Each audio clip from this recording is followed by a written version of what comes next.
There's a lovely cyclical story to Sope Dirisu taking the role of Coriolanus in the Royal Shakespeare Company's production this year. It was at the RSC, as Pericles, where he cut his teeth. Not professionally, but on the company's open stages course back in 2012, at the tender age of 21.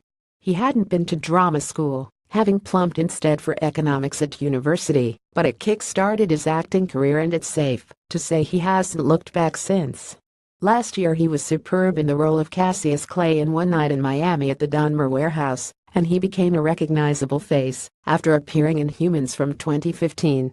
More recently has been on the small screen in The Halcyon, and now leads the cast in the RSC's Coriolanus as part of its Rome season. What is it like being back working in Stratford-upon-Avon?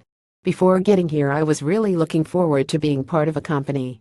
Everyone is stuck in this pressure cooker of Stratford with nothing else to do but be friends and do good work. The rest of the Coriolanus cast are really great. There's been no animosity throughout. We've left the drama to Shakespeare. Does it feel a bit like a homecoming? It does. The first acting I did, after studying economics at university, was in Pericles at the RSC, and it's really because of that I was able to go back to London and say this is what I've done, this is who I've worked with. It also means I am desperate for the show to be the best that it can be. I want to overcome what I perceive as my own limitations as someone who hasn't trained at drama school. So I'm working as hard as I possibly can. Did you do much theater before university? I had been doing school plays since I was 12, and I was a member of the National Youth Theatre from 2006, so I spent a lot of my summers in London performing as part of that company. But I chose to go to Birmingham University because I knew the drama course was good, so I presumed the extracurricular drama would be of a really high quality. Why did you study economics and not drama? One of my friends was a few years older than me, and he went to Warwick to study drama. He wanted to be an actor, and he told me that doing acting at university wasn't as practical a course as he knew I was after. I think most actors who have done the university course say the same. There are a lot of essays to write. So drama school wasn't an option either.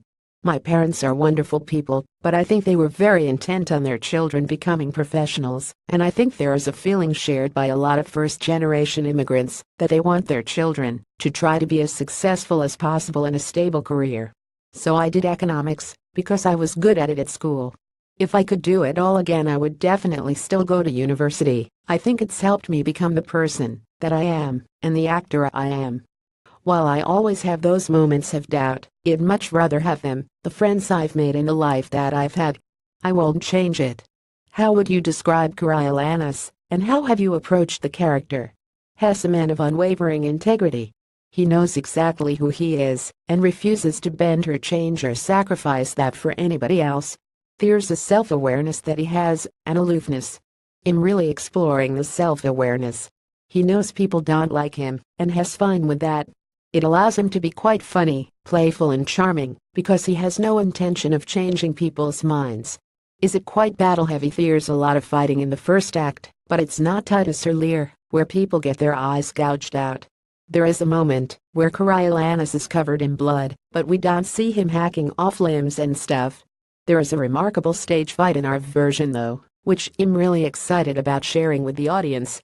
You're only 26, is that quite young for Coriolanus? I don't blame you for thinking that.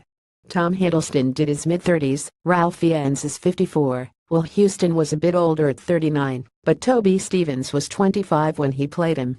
So I'm not the youngest. I think there's arguments for being older or younger, but there's no specific age given in the play. There's this connection with his mother, which is a bit more understandable. If Coriolanus is younger, then it becomes a bit creepy the older he gets.